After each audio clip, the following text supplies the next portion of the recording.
These are some solo movement drills that I hope you'll find useful. Some you might be familiar with, others might be new to you.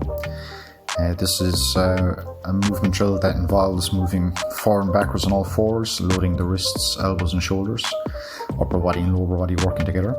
I find it very useful. The next one is about going from high range to low range and exploding through the low range. Obviously you're doing a push-up, which is strength conditioning. You can do this in a large area or a small area, depending on what's available to you.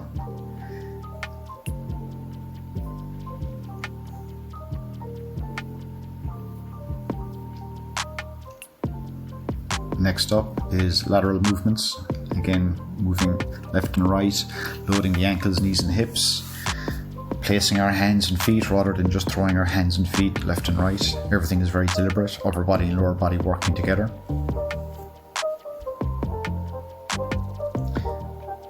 This next one is called a gorilla hip thrust, getting down, level changing and exploding forward. The idea is to try and aim to get your hands down on the floor flat and your feet to go past your hands. Again, a great way to open up the hips. Moving backwards, warming up the shoulders.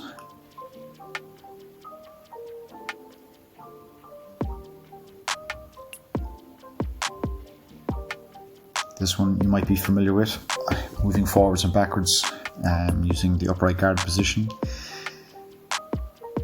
Hands forward, pulling or pushing, depending on which way I go, creating space or gaining space. It could be used with technical stand-ups or getting into your butterfly guard or X guard or grapevining. This exercise is great for building momentum for your butterfly guard, creating an ability to come in underneath your opponent when they're fighting you from a top position is vital.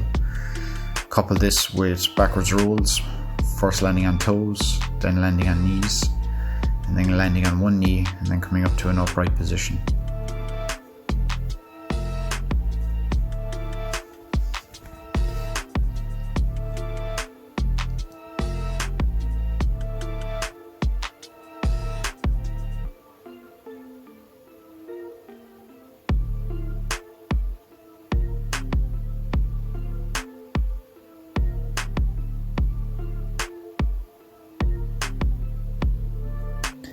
Next we have just hip extensions.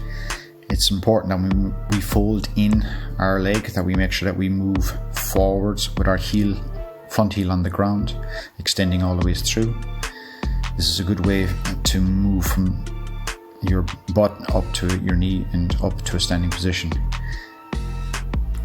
Flaring your leg out creates an opportunity for you to keep your hips forward, which is important to have your hips facing your opponent.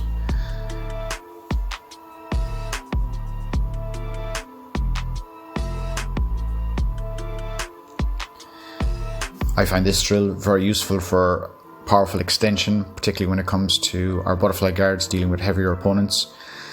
Rather than rolling onto our back, we roll onto our sides, trying to keep our shoulder close to our knee and extending the whole way through.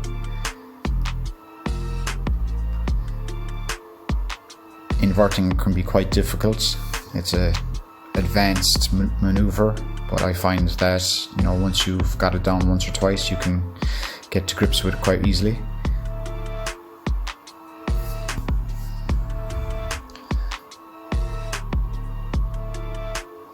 This particular exercise is good for escapes, your hip bump, your twists and your turns. It's really good. I like using a leg extension to try and change hips up to hips down. Potentially in a fight, you need to be able to work independently, upper body and lower body, but if you can, always work with both interactions.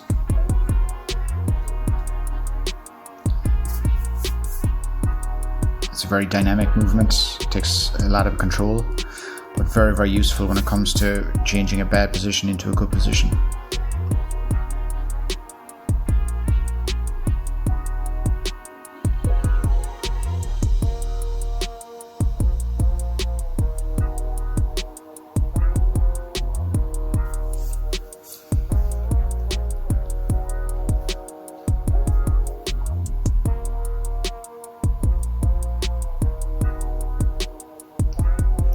sit-throughs should be a staple part of every person's solo drills.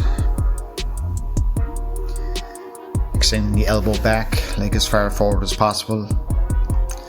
Back steps are a key part of any progressive jiu-jitsu, particularly passing guards. A very dynamic movement.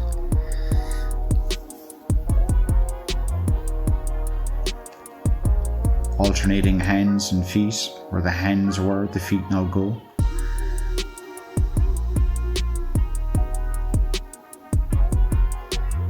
Helps to increase body awareness and control. The idea is to place the hands and place the feet, not just throw the hands and throw the feet.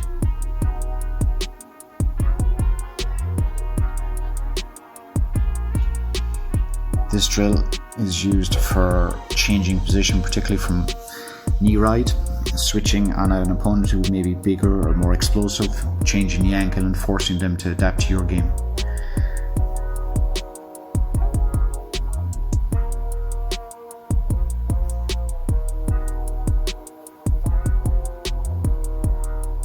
Again, we just see it now in the bag. Knee connects to your opponent and then the window wiping occurs, making sure our hooks are there, tight to the body, fixing our posture in between, and then speeding it up.